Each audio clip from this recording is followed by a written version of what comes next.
And then your personality is now how you feel and how you act. So, you know, the biggest thing when I say if you're in that darkest place, 101, get your shoulders back. Slow down your heart rate. Look up, don't look down. You know what I mean? Focus now on where you want to go, where you want to be. You know, not why is this happening to me? You know, that's looking backwards. You're looking in a rear view trying to drive forward. If you want to drive forward, like you actually want to drive forward, which is what do I want instead, shift your focus, create your own perceptual filter, you know, put yourself in a cave, and if there's all this shit over there, get that light and put it where you want it to be. You know what I mean? And now, it's not that that light, that shit doesn't exist, but if you can think about what you want instead, you're shifting how you feel.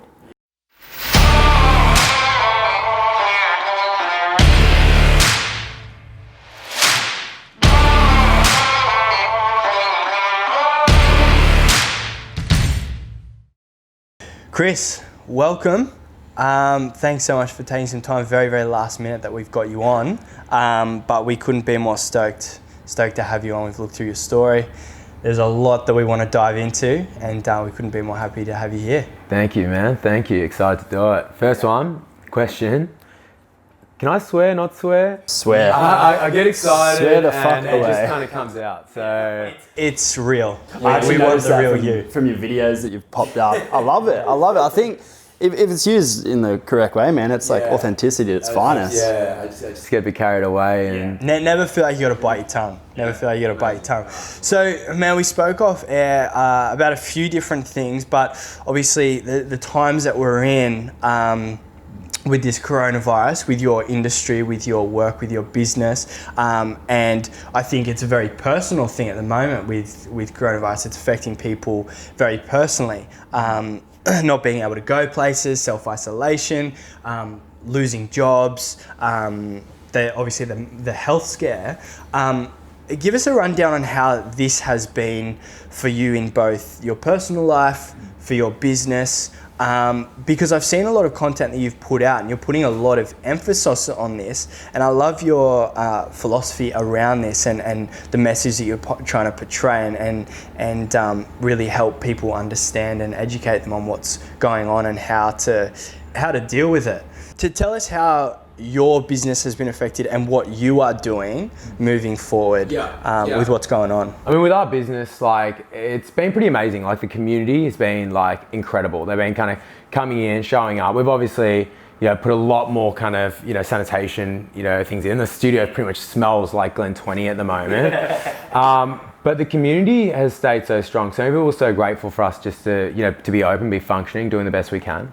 Amongst the staff and the crew, we sort of really go, you know, as I said before, like our responsibility, our ability to respond, our choice, not to react to the circumstances that are around us or in front of us, but to essentially take control of only how we feel, because that's the only thing we have control of at this moment, how we feel, and in turn how we act. And you know, in turn, hopefully get the best results possible, you know, not being attached to that outcome. So, you know, when our coaches come in, all we focus on is how we feel right now and feeling our best, in turn acting our best, and in turn, you know, getting our best results, you know, not just for ourselves, but for our community, you know, and it just allows us to kind of, you know, I guess, well, I wouldn't say not be selfish. We're actually being selfish by just giving ourselves to others at that point, because we're not in our heads anymore and we can just kind of just be our best in that moment. Absolutely.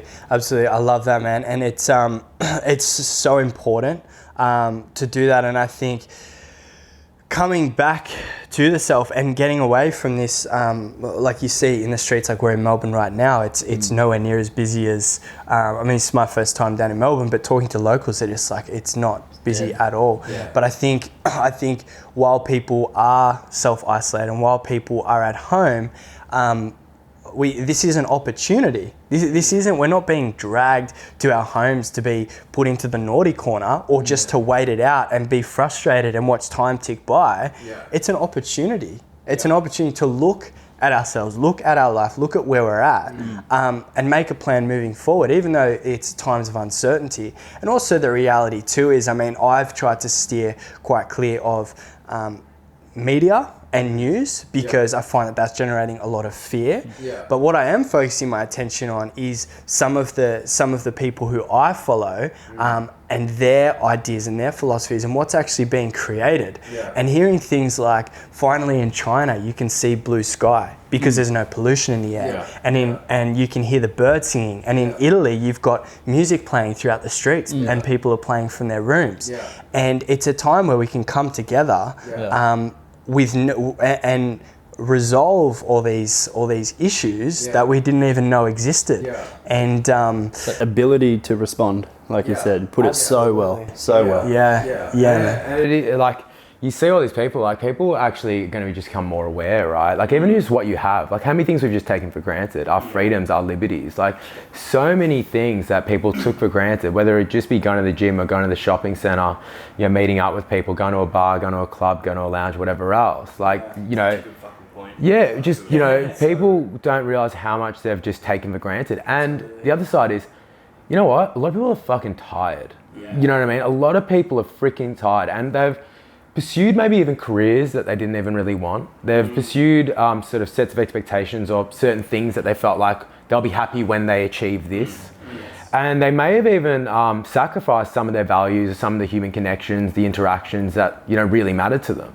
So I think the people who will be beaten up most were the people who weren't really living in line with maybe their values and congruently with that. Because they're going to be like, wait a sec, all these things that I thought that I wanted mean nothing. And, you know, with maybe the effects on the economy and so on and so forth, it might literally mean nothing, you know? And it gives us a moment, you know, the people who are working quite hard and who are tired, just a moment just to reflect and, you know, maybe just pivot if that's what needs to happen. Absolutely. Yeah, I couldn't agree more. And I think some people are taking it very seriously. Some people are not taking it seriously at all. And I think what will happen will happen. But it's those choices day to day that we make and how we best prepare ourselves. But absolutely, man, I totally agree with you. I think a lot of people are going to look this in the eyes and look within and go, well, hang on, this is a time where I'm at home for the first time, actually thinking about, oh shit, like, for 20 years I've hated my career, or for 20 years I've taken toilet paper for granted and now it's not there. And it's like, wow, that's and it's going to challenge a lot of people.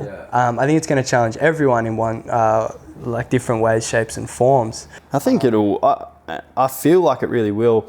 Like you said before, people are taking stuff for granted, like their health, like being able to just go to the gym when they have that access. So hopefully we come out of this phase and people appreciate what they have access to and it benefits them. And that's the way they need to look at it, I think. Absolutely. So, I mean, love the Corona talk, but we have a lot to dive into. So, man, what we really love to do is we love to really start from the start. And although it's not the exact start, from your teenage years and from as early back as you can remember, what was life like from you? Where'd you grow up? What was family for you? And what were you like as a teenager and as a kid? Yeah, awesome, man. So I grew up around Bayside, but I grew up in Bentley. I went to a school called Brighton Grammar. I went there from prep to year 12. I went there my whole life, so I wouldn't even know what another school looked like. And I grew up actually, obviously coloured, so I was a little bit different going to Brighton Grammar. It was it was very Anglo, so it was kind of very white school, an affluent school. And I always felt different, both being dark, you know, being from kind of just an outside area of Brighton, and just that made me feel a little bit different, Bentley, and it wasn't far away, but it always made me feel like I was on the other side of the tracks. And, you know, when you're a kid, all you want to do is fit in, right? And all I felt like is like I stood out. And when you're a kid, that can be hard, that, you know, you don't want to be different. So I grew up, I guess, I probably started eating my emotions. So grew up, you know, none the wiser. My parents worked really hard to send me to that school. So, you know, they didn't really have time. They both worked full time. So, and as they started to get money, it would just be like, cool, here's 20 bucks to go to tuck shop. So what's a 15-year-old kid going to do when he gets 20 bucks to go to tuck shop? You know, it's just sausage rolls, hot dogs, you know, M&Ms and whatever else. And I'm sure the tuck shops now are a little bit healthier than they were back then. But back then, you know, it was sausage rolls, party pies. And you get so much more for 20 It was 20 bucks. Like, I would still get like a hedgehog on the way home from Brumbies, right? So you know, I grew up quite overweight, and then at 17, I guess I realized that. I realized my current situation, where I was at. You know, actually, I'll be honest. What actually happened is I got in actually my first fight.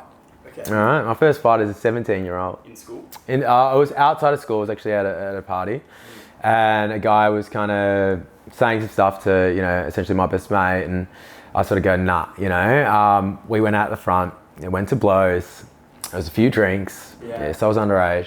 And I actually split my eyebrow here. And after we got pulled apart, the fight, and the guy was like, you know, the words were, you fat black. See, yeah, you fat black, you fat black. And I was just like, all right, cool. At that moment, I was like, okay. I was really annoyed. Like, you know, we were broken up, stood up, we were going, it was a year above me at school. It was kind of blow to blow, and, you know, I think I held myself all right, but it really got me. And what I realized, it wasn't a black thing. It wasn't the C word thing. It was fat. Yeah. And I was like, wait a sec, fat's annoying me. You know, before, being black was like, did a different thing. Or, you know, being, you know, a different color to the others. You know, that was what I thought hurt me. And then I realized, wait a sec, everything else, I don't have the power to change. And it's ignorance on its own behalf. The fat thing, I've got the power to change. At that point, I recognized, I was like, wait a sec, I've actually got some power here. So, you know, from there, I went, there was a gym in the city here. It was called Underworld back then. Okay. And it's a really gritty gym. Okay. And currently back then I found like the kickboxing world title holder. And I like, you know, walked into the gym. I got changed before I got there, because if I went in Brian Grummer uniform, I would have got belted. I got changed before I go there, and it's like 17. I'm like, yo, you're gonna train me? It's like, yeah, okay. 6 months later, 40 kilos down, you know, literally changed my life. 6 months? Yeah. And so, you know, I just dedicated myself to training, taught myself a lot in nutrition, really just went all in. I was just like, I will change this. So Was this and I take this from Jared's story, one of the biggest things he did, he had a weight loss journey, but it was unhealthy. So it was unhealthy. It was unhealthy. Okay. So, you know, coming out of that, like, I'll be honest, so I went down to like 3.9% body fat, and I held that for about 6 months. Okay. That shut my testosterone down. Yeah. My cortisol went through the roof. General level of anxiety, even though externally it looked all together, internally I was fucked, right? I was kicked. And then I was just like coffee, you know, back then there was pre-workouts, all this stuff just to get me through my workouts, because that's all I cared about. And then I was looking with an image.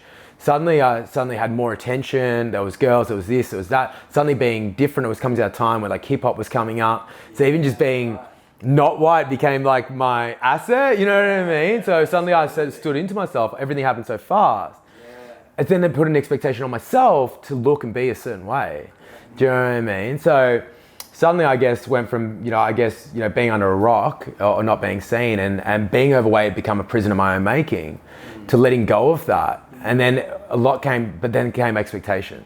So then I was trying to stay lean and do anything I could to get me through. And it started messing me up, right? And over that time, I was learning tools, I was learning system, I was learning nutrition. And a lot of time I was going to dietitians, I was going to see trainers, just looking for anyone to give me the next step or the help or whatever. Because I'm like, I feel busted, you know? What do I do here? But, I guess that's been a real blessing, because, those adversity, those struggles, they share with me lessons and tools and systems. And I guess it's a big part of, the business that I have today, whether it's the community that I needed or the people that I needed to talk to, or the collaboration of professionals that, could guide me through, or essentially just the right workouts and things like that, which, I just had to learn. Because back then, being honest, like what do we talk about now? Low carb, keto, paleo, intermittent fasting, whatever else comes out, tomorrow. Yeah. Back then it was don't eat much fat. And what did I do? I heard someone did Weight Watchers and they said don't eat more than 20 grams of fat, so that's what I did. Right. All that did was make me more aware of my food. Yeah. Right? By being more aware of my food, I went into a calorie deficit. Yeah. By going into a calorie deficit, I lost weight. Lo and behold, all these fancy new fucking diets that come out. That's all they're doing. I was smashing like lollies and shit. They were 99% fat free, and like packet ham and stuff. It was 99%. I'm like, I can eat this. Good. I'd go like prawns and that. Just eat prawns, like whatever. No awareness. I was 17. But, it sort of puts a lot of, the diets and crazes and fads, kind of out the window, and it's made me question things and made me go back to that as a revisit, when people are looking to lose weight and so on. Yeah, and it's so crazy, man, because like back in the day, people were still losing weight, people were still putting on muscle, and they were the simplest of diets. And so something that you grabbed onto as probably the only thing that you knew at the time, you've grabbed that, you've used it, but more importantly, set yourself no excuses. I think now with, obviously there's a huge range of choices, and that can be incredibly overwhelming. Mix that with this guy saying this and then this guy saying that and whatever. I think it also gives people an opportunity to hide behind that and go, well, that doesn't work for me, so I need to try this. This is for me, that's not for me. Using that instead of saying, hey, maybe I'm not disciplined enough. Yeah, and then they don't get the results, and it's like, well, yeah, that just wasn't for me.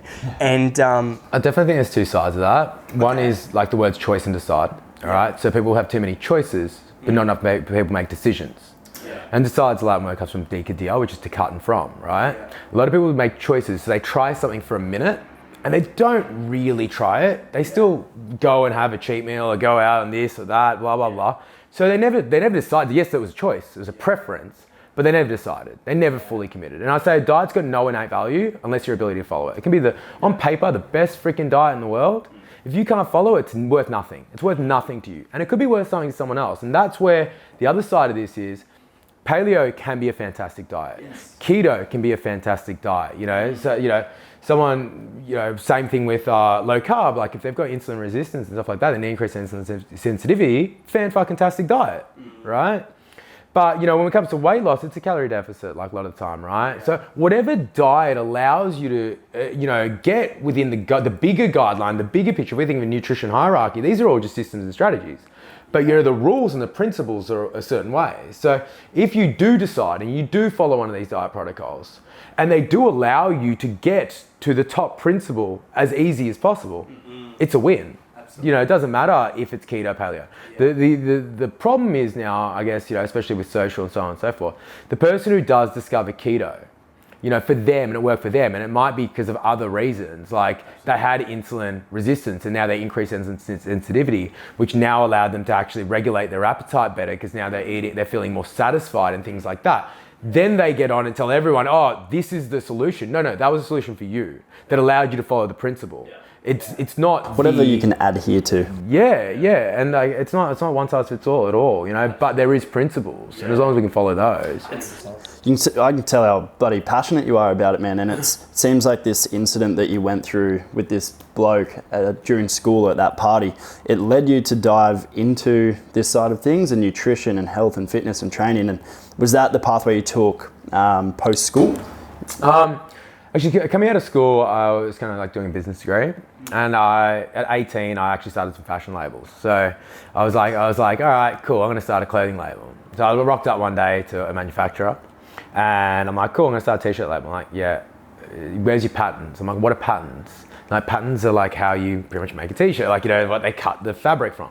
I'm like, I don't know what they are. All right, cool. Do you know a patent maker? So anyway, got that patent maker's number, took them for lunch. They started making patents for me. About 3 months later, I had the clothing into stores. I started going around boutiques and building that out. I had that label. That label was called Plague, and that was locally manufactured. And then on holidays, when I was kind of 19, I created another label called So and So, and that was started getting manufactured in Indonesia, which was just by a holiday. Got some jackets made. They worked out well. I came back. One of my stores wanted them, then all my stores wanted them. We did a shoot in the car park, and I was working at the gym at the time, as a side hustle. And then, weeks later, they were Australia-wide with this jacket company, and I was going back and forth to Indonesia. But coming out of school, was doing a business degree, was working part-time at the gym because I just wanted to get some free advice and learnings, you know what I mean? And just be around that industry because it given me so much. I'm like, I want to be around this, but I think, I'm doing, at that point, I felt like more serious stuff, as in I'd built the labels to, a reasonable amount of success. And that was just a hustle. And then, I was studying and stuff. So I'm like, I'll stay around that. I'll do this fashion stuff, see where it goes. And I'll do the fitness stuff just as a side gig, just to, a bit of pocket money, and I just want to be around this industry. As I went through, the fitness thing started growing. Like one day, you know, that I was just working reception. They're like, oh, will you teach this class? And to be honest, I wasn't qualified at the time. I was 19. And I just took it. Hopefully I don't get in trouble, but I just took it and the class went really well. And like, oh, can you teach again next week? And it's a boxing class. I'm like, yeah, cool. And then they're like, can you teach this class? Oh, can you teach TRA? Can you teach this? I'm like, yeah, cool. So I quickly go, oh, I better go get qualified.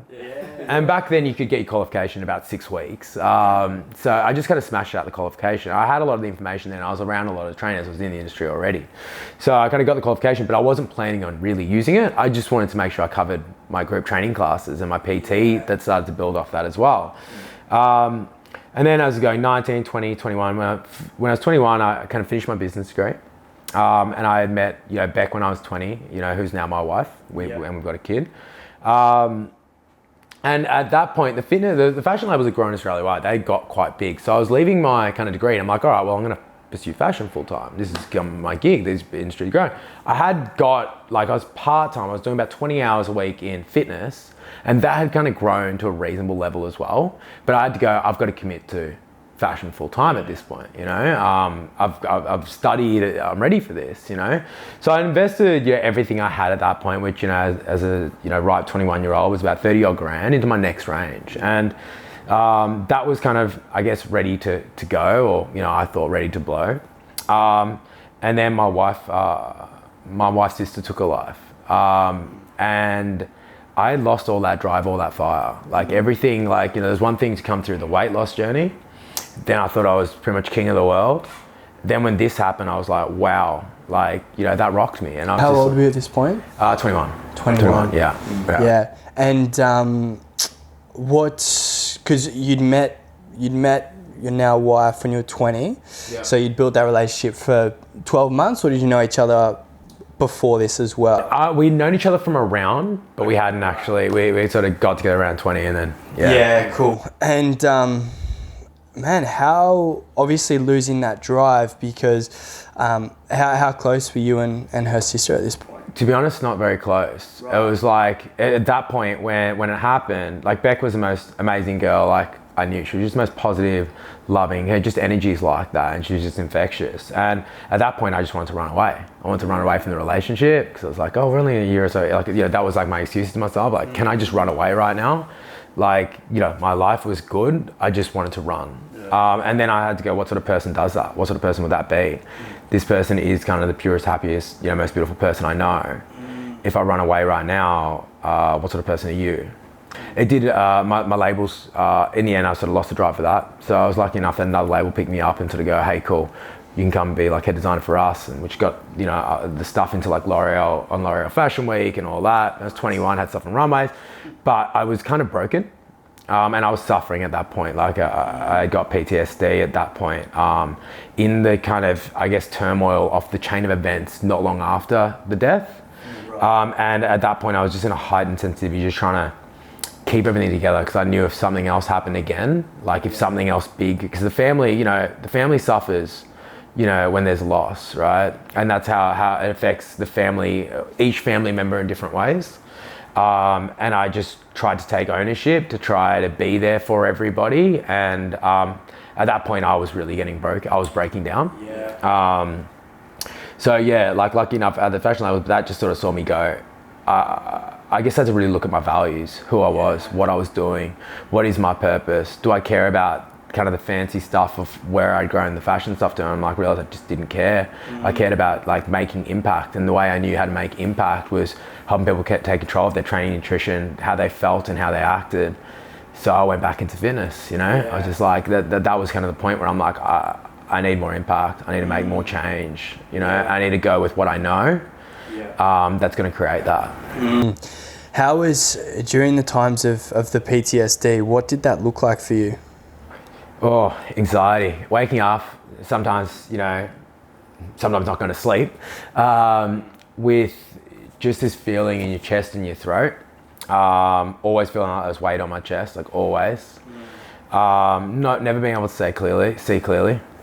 You know, I would say to someone like, grab a phone and put it here and try read the time, read the date. You can't.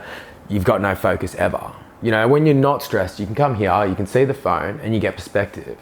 But when you're stressed, you're here. When you're like that all day, you're like, why can't I see? What's going on? How do I take the next step? And someone who was kind of naturally, I would think driven, that was crippling, and it was a lot of learning, and that led into, I guess, a lot of the paths that I went, and a lot of tools I had to. But at that moment, if you're asking me about that moment, crippling, How was Beck during that time? She's an interesting one. She kind of carries her own weather, and because we're very, very yin and yang, very yin and yang. So because she's so chill, she wasn't exposing herself almost to the things that were happening around her. She was just kind of carrying her own weather. While me, naturally, like looking for everything, I was probably a bit more, trying to engaging in each part of it, because I felt like I was just juggling things and just trying to keep it together. So she was almost in the eye of the storm and completely calm.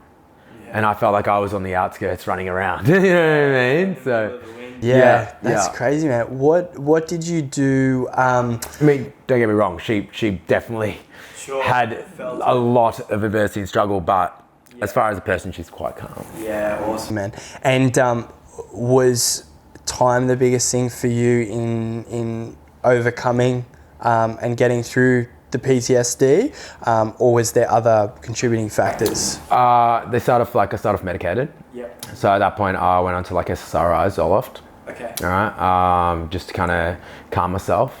And then they sent me to like a psych, and that wasn't that I didn't enjoy. Right. And at that point, I started kind of studying a lot myself. I started learning a lot. Whether it be meditation or gratitude, things like that. There was a thing that we had with Beck, as I was going through readings, I found a piece called Gratitude and Letting Go. And I'm like, that's really beautiful, because at that point I realized I can be grateful for everything that I have and let go of anything that I don't have the power to change. And Beck, I actually got that because I could do a bit with design. I grabbed it from the actual suicide letter, Gratitude and Letting Go, which was in Mel's handwriting, and Beck ended up getting that tattooed across her rib during that period. But for me, it was just trying to come back. So for me, like, it was seeing a psych, and then they kind of took us, they kept going, like, you need to look backwards to move forwards. And they weren't even going to, I guess, the trauma. They were actually going back to almost my childhood a lot. Yeah. And for me, it's like, I go, if you want to move forward, don't stare in your rear view. Okay. If you want to drive, look forward. If you're staring in your rear view, you're going to crash. First thing we learn when we ride a motorbike, don't look at the gutter, you're going to crash. Look where you want to go, and you'll naturally lean and move in that direction. So, I started looking at cognitive behavioral therapy, all right, which is like CBT. So, like, looking in the direction you want to go, focusing on that, taking control of your focus. So then I started learning CBT, then that led into neuro-linguistic programming. Then I ended up further doing like advanced diploma and then a grad cert, postgraduate study in neuro-linguistic programming, which I did later, because I was trying to learn how to shift my focus, shift my physiology, shift my state, shift what I need to do to lift it out of it. And through those, I started learning more about meditation, about my daily practices, shifting my physiology and taking power of that. And I slowly, brought myself off medications and things like that. I mean, I only did a few sessions with psych before I knew it wasn't for me. Was it the particular person who you were doing the therapy with? Was it the teachings? Was it the environment? Was it, what do you think didn't align with you? It was just, for me, it might have been the person. It might have been the teachings. I can't say definitively, but I know that I look at things differently. Okay. Which is, a lot of the time I find with psych, they ask why. Why did this happen? Why do you feel that way? Blah, blah, blah. And I often ask more questions like, what do you want that for? Or what do you want instead? So it's a slightly different perspective. Because I think, subconsciously, if you always ask yourself the question why, you will always just pop out an answer. Some people go, why am I a piece of shit? And they'll tell themselves, because you ate this, or you did this, or you'll pop an answer. Sometimes you go, well, what do I want instead? Well, I want to do this. I'm going to do this. I'm like, it's a bit more, people call it positive psychology, but I think it's just creating a different map for you to see the thing, so. Yeah, that's a really interesting it's a really good way take to on think it. about it. Yeah. And how long was this over? Well, Well, I did the grad. I've only finished the grad cert a few years ago, but I got off the kind of meditation got off the medication about 6 years ago. 6 years ago, as I was starting kind of the business and stuff. Okay. Yeah, awesome, man. And so from here, I mean, if we move through probably the biggest change in looking at your values and looking at what you want and choosing that you wanted to move forward in helping people and go down the health route, what were the changes that you implemented? I mean, obviously you've got clothing around Australia, you've got all these big labels. How did you migrate? I had to really look back here once again at my values. What's important to me?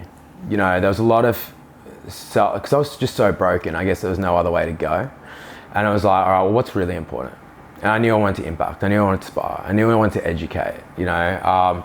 I knew I wanted to empower people with tools and systems. So I was like, how do I compile all these learnings into tools, into systems? I knew when I was doing the PT, where I was working a lot of hours. When I came back quickly, I had accumulated a lot of hours. You know, I was doing like over 40 appointments a week, and it was pushing me. You know, it was pushing me because I was just passionate. So I'd give everything. But 40 hours in training hours is like 70, 80 hours, like just in admin, time between clients, blah, blah, blah. And I was like, I knew that wasn't sustainable either. So coming back to, I started using my values as kind of the guiding light for it all, and in line like with a purpose. But then I'd start setting, I guess, goals or tasks or ways that I was going to be able to, I guess, live and sustain, you know, moving towards these values. So that was about systemizing things, systemizing everything I knew in nutrition, systemize everything I knew about training, systemize, you know, everything that I was doing around mindset and goal setting and lifestyle. And then creating essentially, like, that was Life Up, you know, created that business off the back end of that. It became a compilation of systems, tools and people, you know, so, and it was also trying to make it affordable. A lot of the clients, I also go, what type of clients do I want to work with? I want to work with kind of, you know, young go-getters, people who just want more from life, you know, and if I wanted to work, like, to be honest, at that point, I was more a rep counter for CEOs. And I'm like, you know, these people don't really care about this, you know, half of them had a PT because they supposed to have a PT, you know what I mean? And I'm like, if I want to work with kind of young go-getters who want more from life, I need to bring a price point that they can afford. I need to bring systems and tools where they don't need one-on-one coaching forever. I need to create an environment and a community. I need coaches who can, you know, implement and show them these tools and systems that, you know, would help people, I guess, you know, achieve what they want, you know, whatever that looks like. That's really cool, man. I want to go back because, like, I love your personality. And saying when you were in the gym, they asked you to do these classes. Obviously, they saw a form of confidence and expertise in you. They felt trusting that you could run these classes before you were qualified. Is that something that's always come naturally for you? Have you always had a level of confidence and energy about you, or is that something that you picked up? Absolutely not. Like, one thing that people, so I guess from proximity, they'll go, is there anything special about me? And I say, absolutely fucking not. I just work. You know what I mean? There is nothing. Like, there is, like, every single bit, like, I have, you know, fear just like anybody else, you know. Will I say the right thing? Will it work out okay? You know, so, you know, in short, no, absolutely. There's not, like, I don't think there's anything special at all. I think there's work. I think the people who achieve any sort of success just worked harder, and they maybe had the right map. You know, that's the other side. They looked at things the right way, you know, because you got the wrong map, you know, and you're in a certain place and you've got the wrong map. You can think positively, you can work harder, faster and all that, but you got the wrong map. So you're never gonna get to your location or your destination. But when you've got the right map and the right kind of, you know, sort of frame set to work with, the right tools, you can just work. And when you work, you know, that's when, I guess, the magic happens. You know, it's like putting yourself in that environment that you're so passionate about, which helps massively as well. Yeah, I think when you're in line with your values, you know, and you know, your purpose, and purpose is like a really big subject, you know what I mean? But I say purpose is a guiding light, it's an articulation of values. And when you're moving in line with your values, it allows you to, one, you know, feel continually happy as you're making progress, but it allows you to be more passionate, you know, which gives you that energy when shit gets hard, or when you have to, you know, whether it's coming to a speaking arrangement or whether it's, you know, I had an event where I had 25,000 people at Fed Square, right? Was I petrified? Yeah. Did I feel like I performed? Hell yeah. But, I just rehearsed, I practiced, I gave it my best, I just had a crack. And that's what's the most important, just by putting yourself out there and having a crack. I love it, man. I love it. It's like you want to work with go-getters, and you can tell that you've got that attribute about yourself. It's really cool. So with these people that you wanted to work with, you said, all right, I want to create a space that was essentially yours or run by you and get people there. Was that the start of your business, your gym itself? Life Hub, yeah. That was the point. Because I was in the gym, and this is probably when the 24/7 thing was starting to come in. Okay. So there was a point where they would have a staff member there at the gym. So I was just on the floor and see someone, their form was broken or form wasn't great, go help them out, see someone who needed help, someone who needed a bit of guidance, and that was great. Like, I loved that. When the 24/7 gyms came in, everyone needed to cut costs, bring it down, make it competitive, right? So I felt like gyms had lost a lot of soul, and lost that personal touch. When a lot of people have personal journeys, a lot of people dealing with their insecurities when they come to a gym.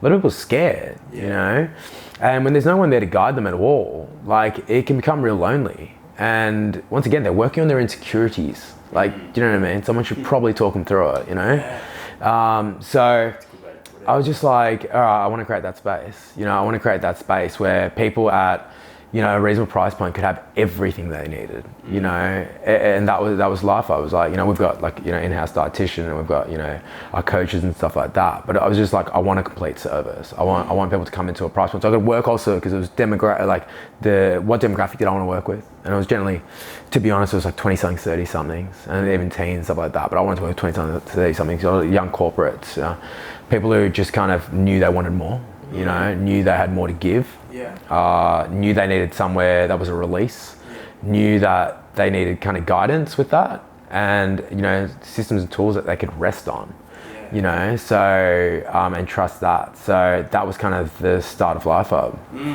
How did you, obviously through marketing and through how you put Life Hub out there, how did you really attract yourself to that target demographic that you set out for? I was lucky, like when I left the gym, I had a lot, like my client base, pretty much every single one of them moved across, So I kind of I was just like, I don't even know how I'm going to pay the rent at this point. But if I get my clients across, I can leave my children on rice, who cares? And they kind of started the initial crew, So it's like kind of at least that initial crew in there straight away. And then it was just step at a time growing. I'll be honest, it took me over 6 months to even put a sign on my door at the gym, because I always felt like it wasn't ready yet. I wasn't ready for the rest of the world. So I didn't even put a sign on the gym. And then I put a sign on about 6 months later. And about 3 months after that, I'm like, I hate this logo. I can't wear this all day. So I changed it all, you know what I mean? Because people think it's a new gym now. That's Geez, that guy didn't last long. It's still me, I swear. I've got a little bit of a perfectionist kind of tendency. Coon, Andrew's like that. Definitely. That's one of those things can be crippling as well, right? It grew for the first few years definitely organically. It doesn't mean it was fast. It was organic. It was like referral based. Even today, one thing we notice in such a saturated market, like the greatest lead generation for us is still referral, right? It's just a friend telling a friend, and you get a friend to tell a friend, that grows. I mean, I've been in the industry now for, I first touched my toes in it when I was 19, 20. I'm 33, going on 34 now. So I'm like vintage in the health and fitness industry, right? Like, going on 13, 14 years. I'd consider myself, old school in the fitness industry. So over that time, you build enough, I guess, awareness and that. I mean, now there's more marketing as we go to, open more spaces. Definitely that becomes a bigger focus and a bigger subject, but it's definitely not my favorite subject, I want to dive into what you see moving forward for the future. I mean, despite all the uncertainty at the moment, but one thing I really want to dive into is your relationship with Beck. And started when you were 20. You've been married 13 years? No. We've only been married two and a half years. Okay. But been together for, for 13 years. How has that been for you? I mean, it's from the outside looking in, seems great, but all relationships come with their challenges. I mean, I feel like I'm married to Jared half the time, and makes me never want to get married. But how has that been for you? Because you're passionate and you're ambitious, and I don't know much about Beck, but it sounds like she's very calm. Like you said, you're yin and yang, and so that's probably great for balance. How has the relationship been with her? Incredible, and that sounds so like surface, right? But that's where I say like we're yin and yang. We are very different. But In what ways? well, I'm very like fire type. I'm very like dopamine go type. You know, she's super calm. You know, she's just super loving connection. When I say super calm, she still loves to get up and, you know, party and carry on and have fun. Like I think we've always had a lot of fun, and that's probably the biggest thing that we keep to us. We stay still kind of young and dumb. Like we're the type that we had friends over last weekend till about 10, and then they all kind of went home. Everyone had kids and stuff, and we've got our daughter now. And then at 10, I call my dad and go, hey, cool, can you come around and look after Sierra for about an hour and a half? I just want to drop into a birthday, you know what I mean? And we could still try to just, you know, stay young, like stay silly, but, you know, make sure that we, you know, do everything that we need to do to keep us moving forward. So, yeah, she's it sounds, once again, so just surface level, but she is really quite incredible. Like, I have a lot of like admiration and love. The things that she has been through, I'd never wish upon my worst enemy. As I said, you know, I said she was like, you know, in the eye of the storm with everything, but I never felt like she even weathered the outside part though, you know, because she can carry her own weather, and that's quite incredible. And she would never recognize how much I would learn from her.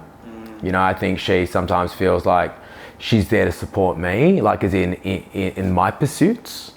But the way she holds down the fort, the family, the home, the way she, you know, is the perfect sounding board for me. She gives me belief, you know, she gives me belief to keep rolling and lets me, you know, just check for ecology, like go back and go, all right, cool, this is what I'm feeling, this is what I'm experiencing, this is what's going on. You know, because sometimes me being such a fire type, I probably like just shoot off, you know, even at someone or something, you know. Well, I can go back to her and she can give me that sense of calm. So I guess, yeah, she, you know, if it wasn't for her, I definitely couldn't do what I do. Yeah. And look, it sounds like the relationship, like you said, you still feel that emotional love for her, and there's so much balance there. Has there ever been times, or what do you think has been able to help you maintain that emotional love and that emotional connection? The adversity that we went through early. Okay. Like, I'd say like that period was just so tough. Like, and I don't want to go too into intricacies because there'll be personal stories. Yeah. But it was so tough and we were so broken that anything now is light. Like it like nothing, like we feel like nothing can hurt us, like nothing. Like literally I say, if it all falls apart tomorrow, like fuck, like we've been through worse. When you actually start to fear the loss of people, you know, everything else you start to realize it's just gravy. Like, you know what I mean? Like, so, because we went through that so early in our relationship, we just don't fight. Like if we do, like I'll kick off for getting blueberries or something. But it'll last all of like 10 seconds. And she'll know enough to just not buy into it. She's like, meh, ignore me for a minute. I'll be like, where are the blueberries? And then we're good. She won't carry that, you know, she'll just kind of let it go in a second. So it's literally, you know, the things that may have broken, you know, many relationships, those adversity, those struggles, you know, the reason why we're just so strong now, because it just doesn't happen. I love that, man. It makes so much sense as well. And I definitely can't fathom the adversities that you guys went through, but it's so clear as to why you guys have been able to maintain and manage that love and connection and bring in your daughter now. For someone who hasn't seen those adversities, because the hard times that you faced personally helped you realign with your values, really look at what is purpose, what do I want, what direction am I going, and obviously help in the relationship as well. For people who may not have experienced that, do you have any advice for someone to find those values? Yeah. First one is like, we sort of do a chain of questions, like who am I questions. 5 questions. And they're super simple. First one's, who am I on the most basic level, which is what's my name? Yeah? And then, what do I love to do? Simple. Who am I? What do I love to do? All right? Who do I like to work with? Or who do I want to work with? Who do I want to connect with? What do I give them? And then finally, what do they get out of it? All right? Who am I on the base level? Chris Cannon. What do I love to do? I love training. I love nutrition. I love goal setting. I love seeing people do cool shit, Who do I want to work with? I just want to work with people who want more from life. People who just go, I want fucking more. Yeah. Then it's, what do I give them? Essentially I give them tools and systems. I give them an environment. And what do they get out of it? They just get to feel their best. Like, it's simple, right? So the time when you go, the purpose thing, because all that will have the compilation of the values there, just on the most basic level. I said before, my powers, empower and connect, impact, lead, things like that. They're going to come through there, right? And they're going to mean different things to everyone. Yeah. You know what I mean? So a lot of people go, when they put their purpose subject in, they go, it's such a big subject. Yeah. A lot of my purpose is to help people live on purpose. Do you know what I mean? It's just like, it's such a big subject, but it's not. Purpose is one thing that I say is like, purpose is never a place you'll get to. All right? There is no gold in the rainbow for purpose. Purpose is a North Star. It's just a continued direction. So first one, people need to let go of the expectation of purpose as an arrival point. Because they're never gonna go, oh fuck, I'm in eternal bliss right now. Yeah. It's here. Then they're gonna go to their values, because purpose for me is an articulation of values. Values is an articulation of purpose. But they gotta go with their values. So they gotta do some value sorting. And they can be just looking at a page and what values sit with me. Maybe thinking about people who've impacted you in your life and what values fulfilled in them. Or maybe times that you've been through adversity and struggles and what values were suppressed. What were really hurting you? Otherwise, it can be, one thing that I take people through often, and this came from Stephen Covey, who wrote 7 Daily Habits of Highly Effective People. Yeah. It's taking people through their eulogy. Taking people through the eulogy and going, wait, this is the day you're done. This is it. And you've got a friend, a family member, a work colleague, all up there, and they're gonna say your eulogy. But what 3 words do you want them to say? They're not going to talk about the car, the watch you had, the job you had. They're going to be like, he cared, he loved, he did. You know what I mean? They're actually going to talk about, the values that you brought to them. And a lot of time those are your values, right? So when, we set, these tasks, we set this trajectory, I just go test for ecology against your values. A lot of people set goals. A lot of people come out of school and they follow a career that they kind of felt forced into. But they never tested for ecology. They never go, well, who am I? What are my values? And are the goals I'm setting, whether it's that degree or whether it's that profession, is that in line with those things? Or is that someone else's value set that's been, imposed upon me? Yeah. And that's where I feel like people go wrong, right? So, and that's when it's just not going to feel quite right. And another side of this, I always say progress equals happiness. All right, and expectations is the opposite of that. That leads to unhappiness. All right, but when I say progress equals happiness, let's think about that on a, I studied neurolinguistic programming on a more scientific standpoint. I'm a goal chaser. Yeah, dopamine gets released as I progress towards goals. All right, that's a neurotransmitter that makes me feel happy. People who maybe chase social status, all right, they release serotonin as they go to get that value fulfilled, all right?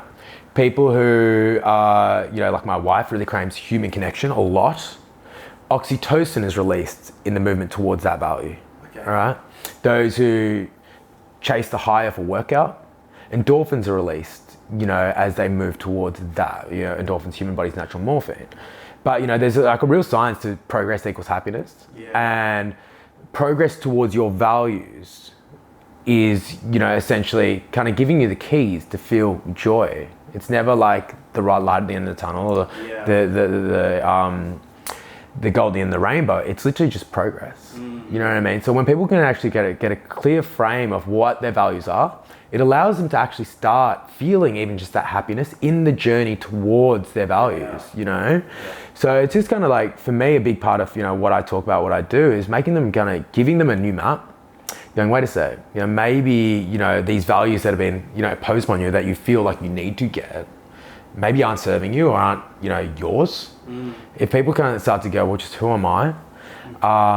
They can probably start to, experience kind of real deeper happiness, with it. Because, what's success? Success is not, acquisition of all this shit.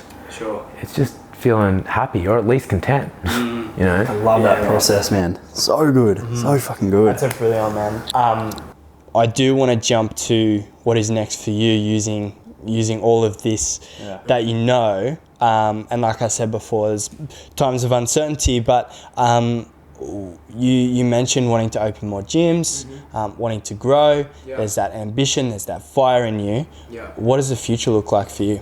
We'll open more spaces. Coming out of this, we'll definitely open some more spaces, and we had those, in the pipeline. Obviously, coronavirus might be slowing us down for a minute, but we have those ready to go.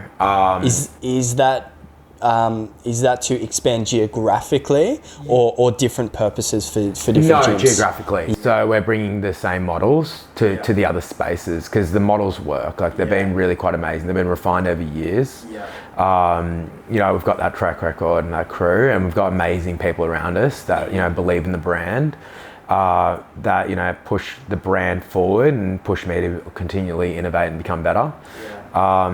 So we're ready for that stage. As I said, I'm someone who didn't put a sign on my building for 6 months, and we probably could have grown the business 2-3 years ago, but I'm also a little bit of a perfectionist, which sometimes slows it down. Like, I'm almost slowing it down, and the rest of the team are like, go. But we're at that point, and I didn't want to scale it last year because I knew I was going to have a kid. Okay. And I really wanted to make myself available for the family.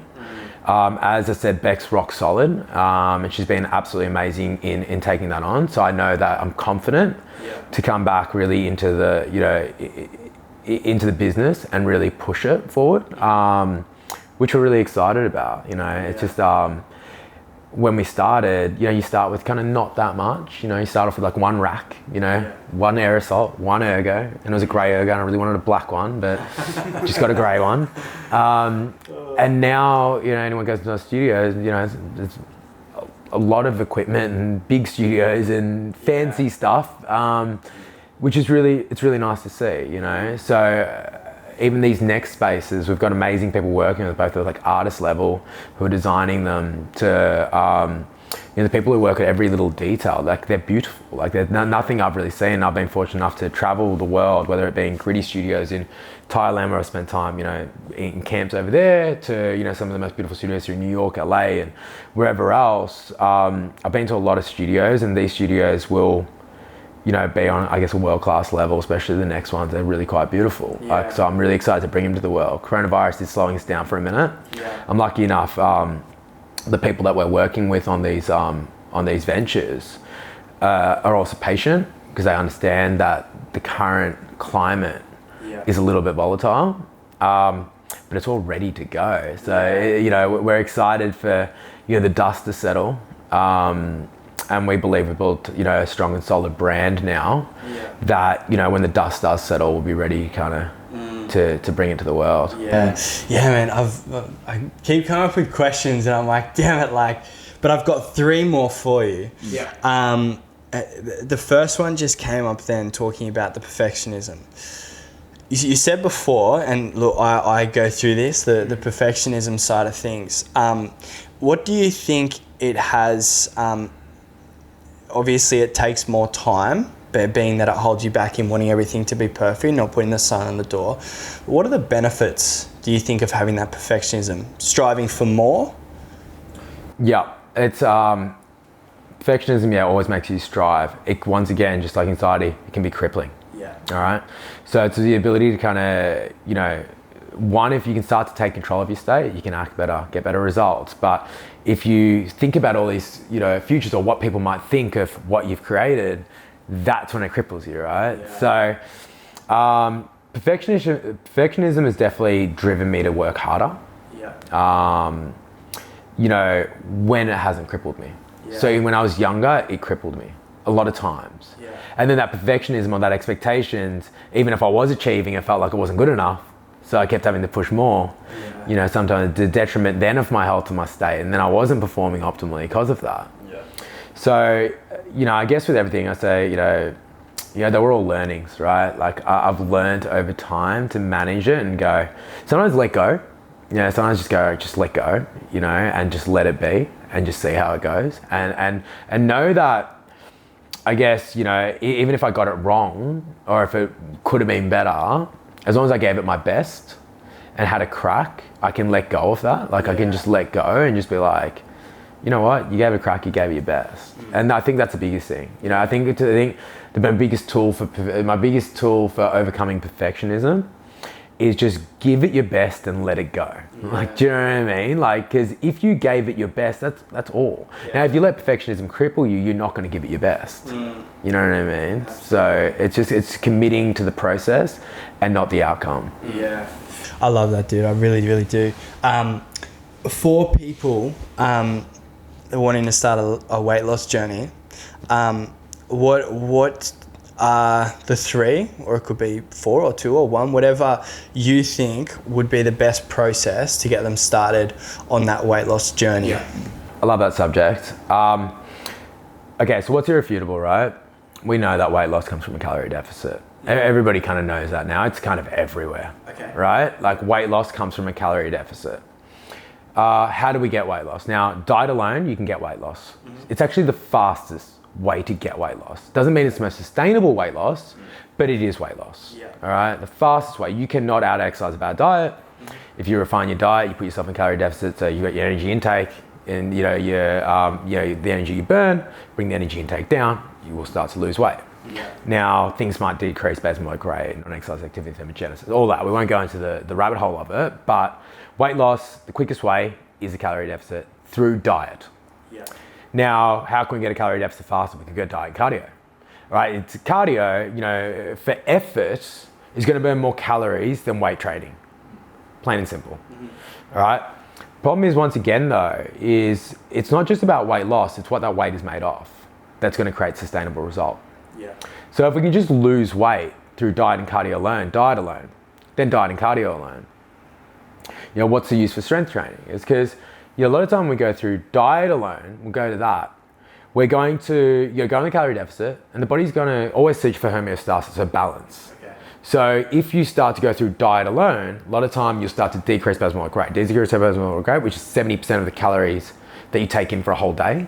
Basal metabolic rate, that's like muscle, brain function, liver function, things like that will start to downregulate to meet the calories. All right.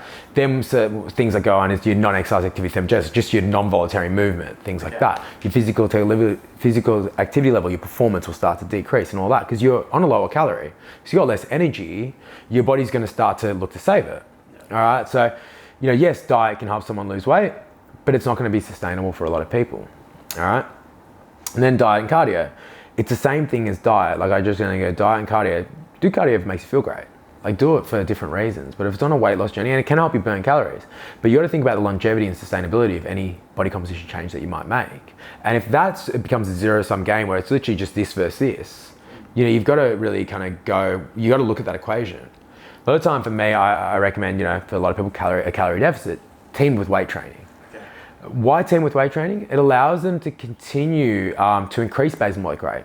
It doesn't have as big an effect on their exercise the calories that they burn outside of training.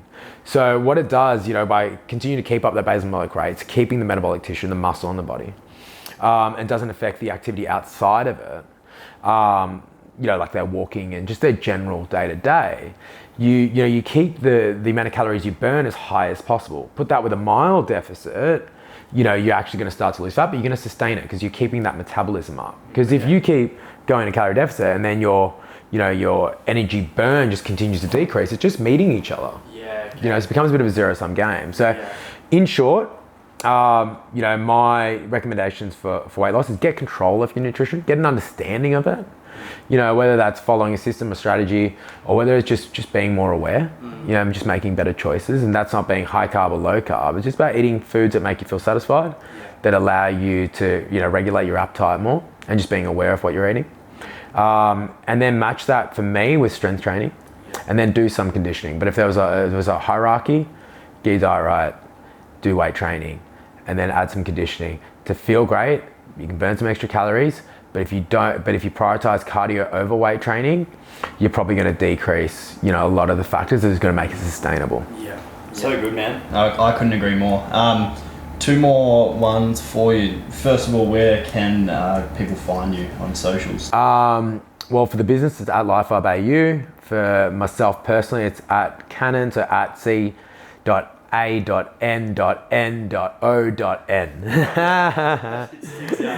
It looks better than when I have to say it, right? I never really just say it. Most people just see it. So good. That's everywhere for socials? Yeah, that'll be on Facebook, Insta, the same stuff. Yeah. Cool, man. Cool. For our last one, I want to take you back probably to when you were in your darkest place with your PTSD, I would say. You've experienced everything that you have up until this point. You can go back to yourself at that time and give yourself a piece of advice to get you through that stage, I guess. What would it be?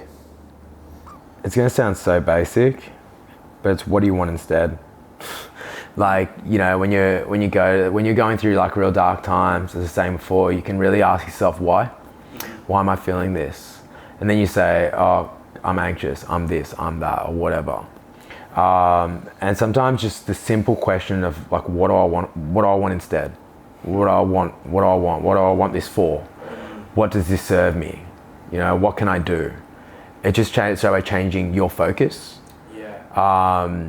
You know, so a lot of time, you know, the biggest things I learned, you know, as I was overcoming my, you know, the PTSD, things like that, the biggest things I learned in neuro-linguistic programming, the two things that we can have control of is our focus and our physiology. All right? I'll give you an example of physiology. I mean, have you guys seen Amy Cuddy's talk on TED Talk? No. All right? 2 minutes. All right? If I put myself like this, I'm sort of putting out a power position, right?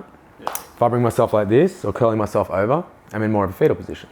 Right, they did this, it was a saliva testing, just for 2 minutes. And in 2 minutes, all right, these people increased their testosterone just by going like this, first this, saliva tested over 2 minutes. They increased their testosterone by 20% and decreased their cortisol by 25%. In 2 minutes, they shifted their biochemistry, all right? How do you think that affects your state? If you're a quarter less stressed in your, you know, with your biochemistry, how do you think that impacts your state and how you feel? So I started to go, wait a sec, you know, the biggest tools that I could share with myself back then is that you can control how you feel. You can control your emotion. You can't control everything externally. You can't control whether this person's going to do that or if this person's going to be okay. I can control how I feel. Right? If I can control how I feel, the first one I could do is just shift my physiology.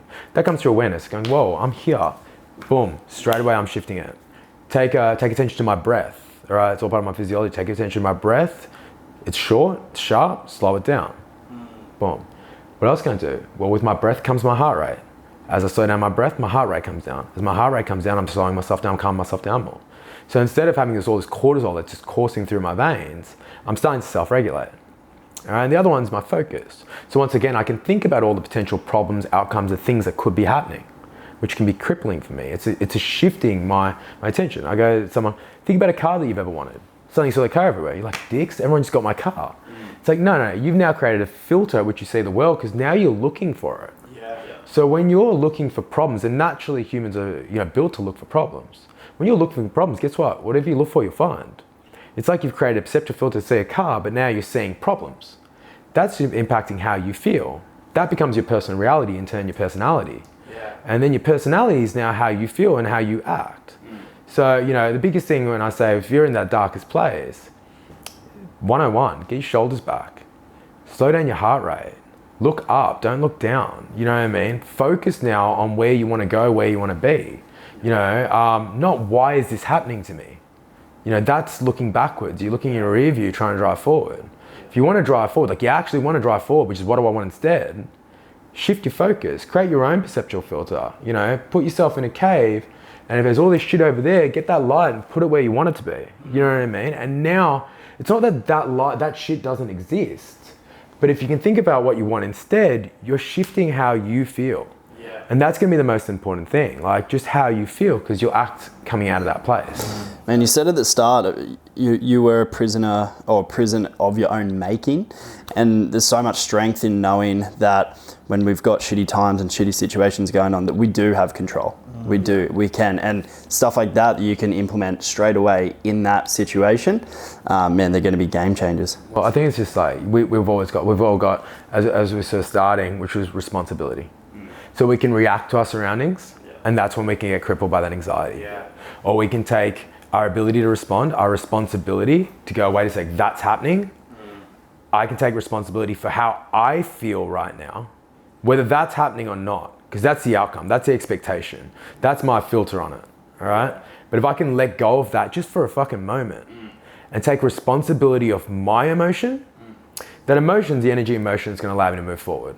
Yeah, it's everything else I can let go of. And like a lot of time we kind of go, everyone's thinking about the ends, but you know, a lot of time the ends is the means and the means to the end. Like, you know, you've actually got to just concentrate on who you can be today, because then the best result will come, you know?